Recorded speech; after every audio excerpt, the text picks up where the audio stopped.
अस्सलाम वालेकुम dear students, it's Muzaffar online academy. और आज हम चैप्टर नंबर 2 का lecture number 2 topic types of motion discuss करने वाले हैं। तो आइए पहले हम ट्रांसलेटरी मोशन को डिस्कस करते हैं। अक्सर किताबों में ट्रांसलेटरी मोशन के साथ लीनियर मोशन भी लिखा हुआ होता है, लेकिन ट्रांसलेटरी मोशन का हरगिज़ ये मतलब नहीं है कि one dimensional motion. Translatory motion should be या मतलब कुड भी हो सकता है वन डायमेंशनल, टू डायमेंशनल और थ्री डायमेंशनल। आइए अब हम इसको समझने की कोशिश करते हैं कि what is mean by translatory motion. फर्ज कर लेते हैं कि आपके पास एक बॉक्स है, किसी सरफेस पे रखा हुआ है और आप इस पे फोर्स F अप्लाई करते हैं। हम ये कहते हैं कि इस बॉक्स में हमने 12 स्मॉल बॉक्सेस और इन कर दिए हैं। जब हम इस पे फोर्स F लगाते हैं तो ये लार्ज बॉक्स अपने 12 स्मॉल बॉक्सेस के साथ पॉइंट ए से पॉइंट बी की तरफ डिस्प्लेस होता है। लेकिन हमने इसके अंदर ये चीज़ नहीं देखी कि इस लार्ज बॉक्स में से एक बॉक्स बाहर रह चुका, बाकी जितने भी बॉक्स थे वो आगे इसके साथ मूव कर रहे हैं। इसका मतलब, कहने का मतलब ये है कि इस लार्ज बॉक्स के साथ जितने भी 12 बॉक्सेस थे वो इसी के साथ इक्वल डिस्टेंस और इक्वल इंटरवल ऑफ टाइम में कवर कर रहे हैं। इसी तरह से आपके पास ये एक बॉल है। फर्ज कर लेते हैं ये बॉल आपके पास 10 एटम से बनी हुई है। हम इस पे फोर्स F लगाते हैं, ये पॉइंट ए से पॉइंट बी की तरफ मूव करती है। मूव करते वक्त इसके जो 10 एटम्स होते हैं वो इस बॉल के साथ मूव करते हैं, ना कि ऐसा होता है कि ये एक एटम, 2 एटम पीछे रह गए, बाकी 8 एटम्स इस बॉल के साथ इस पॉइंट से इस पॉइंट पर आ गए। इसका मतलब ये, अगर एक ऑब्जेक्ट एक पॉइंट से दूसरे पॉइंट पर मूव करता है तो उस ऑब्जेक्ट के तमाम कॉन्स्टिट्यूएंट्स के तमाम पार्ट्स उसी के साथ equal displacement in equal interval of time में कवर करते हैं। सो इस तरह के मोशन को ट्रांसलेटरी मोशन कहा जाता है। If an object moves from point A to B with all constituents, ठीक है, अगर एक ऑब्जेक्ट ए टू बी की तरफ मूव करे अपने ऑल कॉन्स्टिट्यूएंट्स के साथ, या if an object covers equal displacement in equal interval of time, ठीक है, with all constituents of matter, अगर एक ऑब्जेक्ट अपने तमाम पार्ट्स के साथ equal displacement in equal interval of time में कवर करता है, तो इस तरह के मोशन को हम ट्रांसलेटरी मोशन का नाम देते हैं। हम एक और एग्जांपल इसकी बड़ी अच्छी सी ले लेते हैं कि फर्ज कर लेते हैं आपके पास एक ह्यूमन है और ये ह्यूमन आगे मूव करता है। ऐसा तो नहीं होगा कि इसका एक हाथ पीछे रह जाए और ये टोटली आगे मूव कर जाए, एक हाथ बाद में आके इसके साथ ज्वाइन कर ले। इसके जितने भी कॉन्स्टिट्यूएंट्स हैं, इसके जितने भी पार्ट्स हैं, वो इसी ह्यूमन के साथ equal displacement in equal interval of time में कवर करेंगे। So this type of motion of this human is known as translatory motion. आइए अब हम इसकी दूसरे पार्ट्स की तरफ चलते हैं, which is known as vibratory oscillatory motion. Vibratory और ऑसिलेटरी मोशन, ठीक है, वैसे तो इन दोनों की डेफिनेशंस सेम ही हैं और वाइब्रेटरी ऑसिलेटरी मोशन को हम सिंपल हार्मोनिक मोशन, जिसको शॉर्ट फॉर्म है एस, एच और एम का नाम भी देते हैं। डेफिनेशन इसकी है कि if an object moves to and fro, या to and fro of motion, to and fro motion is known as vibratory oscillatory motion. Simplest definition is that if an object is moving between two maximum points, so this type of motion of an object is known as vibratory oscillatory motion. इस तरह की definitions आप खुद से भी बहुत सारी बना सकते हैं। आइए इसको समझने की कोशिश करते हैं एक पेंडुलम के एग्जाम्पल से। सो हमारे पास एग्जाम्पल नंबर 1 ये है, अगर आपके पास एक पेंडुलम है, उसको आप पुल करते हैं, पुल करने के बाद ये 2 मैक्सिमम पॉइंट्स के दरमियान में ही मूव करेगा। So this type of motion of this pendulum is known as vibratory या ऑसिलेटरी मोशन। फिर हम एक और एग्जांपल ले लेते हैं एक मैस स्प्रिंग सिस्टम की। एक स्मूथ सरफेस है जिसपे एक स्प्रिंग के साथ एक मैस अटैच है। आप इसको फोर्स लगाते हैं तो ये मैस डिस्प्लेस होकर यहाँ आ जाता है। इसको जब हम छोड़ते हैं, लीव आउट करते हैं, तो ये मैस अपने 2 मैक्सिमम पॉइंट्स के दरमियान में ही मूव करेगा। So this type of motion is known as vibratory oscillatory motion. सवाल इसके अंदर ये आता है कि इफ वाइब्रेटरी और oscillatory motion is same, so why they have different names, what is the difference between vibratory and oscillatory motion. तो आइए अब हम इसको डिस्कस कर लेते हैं। फर्ज करें एक एग्जाम्पल हम ले लेते हैं, जो कि आपके सामने एक पेंडुलम बना हुआ है, ठीक है, इसकी एग्जाम्पल्स ले लेते हैं। ये भी आपको एक एग्जाम्पल के तौर पे समझाया गया है। ये वो तंबूरो है जो कि शाह अब्दुल लतीफ़ ने बनाया था, जो हम 9th की इंग्लिश में डिस्कस करते हैं। लेट्स सपोज आपके पास ये एक पेंडुलम है, ये एक तंबूरो है। इस पेंडुलम को भी आपने पकड़ के प्लग मीन्स के पुल करना है, और इसकी जो स्ट्रिंग्स है आपने वो प्लग करनी है। दोनों कंडीशंस में आपको टाइम दिया जाता है 5 सेकंड्स का। यहाँ पर भी 5 सेकंड्स का टाइम दिया जाता है। डियर स्टूडेंट्स, कहा यह जाता है कि हमने नोट करना है दोनों कंडीशंस को कि 5 सेकंड्स में इस तंबूरे की जो स्ट्रिंग होगी वो कितने टाइम्स वाइब्रेट कर सकती है। इसी तरह से पेंडुलम में भी हमने ये कहा कि इस पेंडुलम का जो मैस है, जो ये आपको बॉल नज़र आ रही है, ये बॉल कितना टू एंड फ्रो मूव कर सकता है इन 5 सेकंड्स के अंदर। एब्सोल्युटली ये कॉमन सेंस है कि जो तंबूरों की स्ट्रिंग होगी वो 5 सेकंड्स के अंदर ज़्यादा प्लग कर सकती है, ज़्यादा वाइब्रेट कर सकती है बानिस्बत इस पेंडुलम की बॉल के। तो हमने ये फर्ज कर लिया, एज्यूम कर लिया कि 5 सेकंड्स के अंदर इस तंबूरे की स्ट्रिंग ने 10 टाइम्स वाइब्रेट किया टू एंड फ्रो। लेकिन आपके पास जो पेंडुलम था, इस पेंडुलम ने 5 सेकंड्स के अंदर मूव किया 5 टाइम्स। तो अगर ऐसा ऑब्जेक्ट जिसकी फ्रिक्वेंसी कम हो तो उसे ऑसिलेटरी मोशन कहा जाता है। ऐसा ऑब्जेक्ट जिसकी फ्रिक्वेंसी ज़्यादा हो उसे क्या कहा जाता है? वाइब्रेटरी मोशन कहा जाता है। होते दोनों एक ही हैं।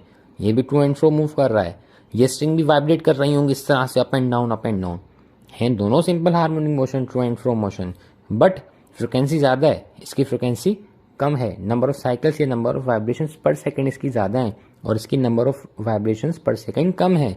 सो इस तरह के ऑब्जेक्ट को ऑसिलेटरी, इस तरह के ऑब्जेक्ट का to and fro motion oscillatory motion कहलाता है, और इस तरह के ऑब्जेक्ट का motion to and fro motion vibratory motion कहलाता है। यह आपके एमसीक्यूज में आ सकता है। क्या हो उन ऑब्जेक्ट्स का जिनका वाइब्रेटरी या ऑसिलेटरी मोशन हमें नज़र नहीं आता है? जैसे कि मोबाइल फ़ोन है, वो वाइब्रेट करता है, ठीक है करता है, तो क्या mobile phone up and down move कर रहा होता है? नहीं सर। कार का बोनेट है, कार का बोनेट में जो वाइब्रेशन होती है, क्या वो अप एंड डाउन मूव कर रहा होता है? नहीं सर। हाँ, कर रहा होता है, लेकिन अगर हम उसको माइक्रोस्कोपिक लेवल पर देखें ऐसी वाइब्रेशन जो हमें अपनी नेट आई से नज़र ना आती हो, लेकिन अगर हम कार के बोनेट के एक एटम को देखें तो वो एटम तो to and fro up and down move कर रहा होगा ना। इसी तरह से अगर आप मोबाइल के माइक्रोस्कोपिक लेवल पर आके मोबाइल के एक एटम को देखते हैं तो वो एटम भी टू एंड फ्रो मूव कर रहा होगा। वो लेफ्ट टू राइट या अप एंड डाउन, वो कंडीशन डिपेंड करती है मोबाइल की पोजीशन के ऊपर। ठीक है, तो ऐसा वाइब्रेशन, ऐसा ऑसिलेशन जो हमें अपनी आंखों से ना नजर आता हो, इस तरह के मोशन को डैम्प्ड ऑसिलेटरी या वाइब्रेटरी मोशन कहते हैं। इसकी डेफिनेशन हमारे पास है, vibration at microscopic level. So this was the brief introduction of vibratory और ऑसिलेटरी मोशन। आइए अब हम चलते हैं अपने third type of motion which is known as rotatory motion. Dear students, rotatory motion is divided into two main parts, which is known as spin motion and orbital motion. What is mean by spin motion? इसको पहले हम discuss करते हैं, फिर orbital की तरफ चलते हैं। If an object is revolving on its own axis of rotation, so this type of motion is known as spin motion. First कर लें, आपके पास एक मार्कर है, ये मार्कर एक फिक्स जगह पर रह के इस तरह से रोटेट कर रहा है। ठीक है, इस तरह से हम इसको रोटेट करवा रहे हैं, या एक फिक्स जगह पर है और ये ऐसे रोटेट कर रहा है। रिवॉल्व कहलाता है ना, ये रोटेट नहीं कहलाता। So this type of motion is known as spin motion.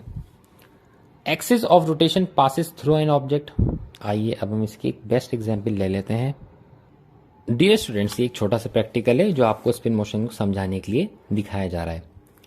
इसमें एक पॉइंट लिखा हुआ है कि axis of rotation passes through an object. Axis of rotation किसी भी ऑब्जेक्ट का वो पॉइंट होता है जिसके जरिए, जिसकी मदद से एक ऑब्जेक्ट फिक्स जगह पर रह के रिवॉल्व कर सकता है। इस पेपर को देखें जरा, हम इसके ये जो मार्कर है, अच्छा ये अगर मैं पेपर एक रिवॉल्व करवा रहा हूँ ना, this paper is revolving around a marker. So आप ये देख सकते हैं कि जो पेपर है ये मार्कर के जरिए, मार्कर की वजह से फिक्स जगह पर रह गए। इस तरह से ये नहीं, दिस इज नॉन एज, ये फिक्स जगह नहीं है, this is not the fix place, this is known as the fix place. जिस तरह अभी हम एक डेमोन्स्ट्रेशन आपके सामने दिखा रहे हैं, यहां पर आप देख सकते हैं कि जो एक पेपर है ये एक फिक्स जगह पर रह के मार्कर के जरिए रिवॉल्व कर रहा है। So this marker is the axis of rotation of this object. So this type of motion of an object is known as spin motion. और spin motion में axis of rotation किसी भी object का उसमें से पास करता है, जैसे इस पेपर में से कर रहा है. Understand? So dear students, this was the spin motion जो हम अभी डिस्कस कर रहे थे. अच्छा जी, ये जो स्पिन मोशन होता है, ये स्पिन मोशन अर्थ में भी होता है, ठीक है, इलेक्ट्रॉन में भी होता है, और दूसरा ऑब्जेक्ट्स में जो एक फिक्स जगह पर रहकर मूव करते हैं. अच्छा जी, ये स्पिन मोशन एक ऐसा मोशन है जिसकी वजह से डे कन्वर्ट होता है किसमें, नाइट में, और उसको हम कह सकते हैं कि वाइस वर्सा. ठीक है, this is the symbol of vice versa we have. Day night में, नाइट डे में कन्वर्ट होती है स्पिन मोशन की वजह से. अच्छा, स्पिन मोशन की वजह से स्पिन मोशन, और ये आपके एमसीक्यूज में आपको बता रहा हूँ कि किस तरह से आ सकते हैं. स्पिन मोशन जो होता है, मतलब एक राउंड, एक कंप्लीट राउंड, एक अर्थ जो कंप्लीट करती है, या स्पिन मोशन कंप्लीट करता है एक राउंड, वो करता है 24 आवर्स के अंदर, 24 आवर्स के अंदर करता है. ठीक है, और उसको आप सेकंड्स में कन्वर्ट कर सकते हैं. किस तरह से कर सकते हैं, देखें जी, इसकी हम एक एग्जांपल ले लेते हैं. 1 आवर में कितने सेकंड्स होते हैं सर? 60 सेकंड्स होते हैं. ठीक है, अच्छा जी, 1 आवर में 60 मिनट्स होते हैं, सॉरी, एंड 1 मिनट में 60 सेकंड्स होते हैं.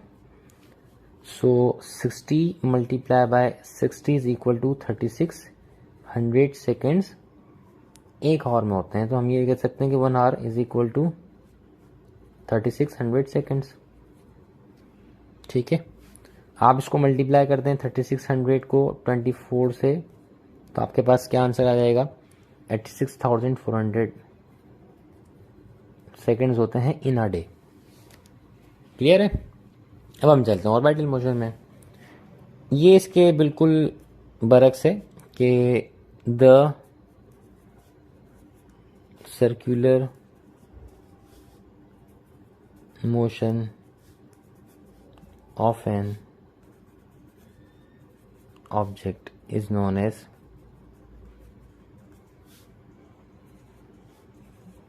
orbital motion. किसी भी ऑब्जेक्ट का एक सर्कुलर मोशन हो, किस तरह से, फर्स्ट कर लें, आपके पास ये एक सर्कुलर पाथ है, और इस सर्कुलर पाथ पर हमारा एक एटम है, और इस एटम पर ये जो इलेक्ट्रॉन इस तरह से मूव करता है. So this type of motion of electron is known as orbital या फिर circular motion. Orbital motion is also known as, लिख सकते हैं कि also known as circular motion. इसको हम सर्कुलर मोशन का नाम भी दे सकते हैं. ठीक है, जब एक ऑब्जेक्ट सर्कुलर मोशन में होता है तो उसका axis of rotation does not pass through an object. जब एक ऑब्जेक्ट सर्कुलर मोशन या ऑर्बिटल मोशन में होता है, सो उसका जो आप कह सकते हैं कि एक्सिस ऑफ रोटेशन उसमें से पास नहीं होता है. ठीक है, so this type of motion is known as orbital या circular motion. अर्थ हैज, ये अर्थ के पास भी होता है, ये इलेक्ट्रॉन के पास भी होता है. सो अर्थ और इलेक्ट्रॉन, स्पिन और ऑर्बिटल, दोनों टाइप्स ऑफ मोशन अपने पास रखती हैं. सो this was the brief introduction of types of motion, और ये आपको समझ में आया होगा इंशाअल्लाह. अल्लाह हाफिज, टेक केयर ऑफ योरसेल्फ.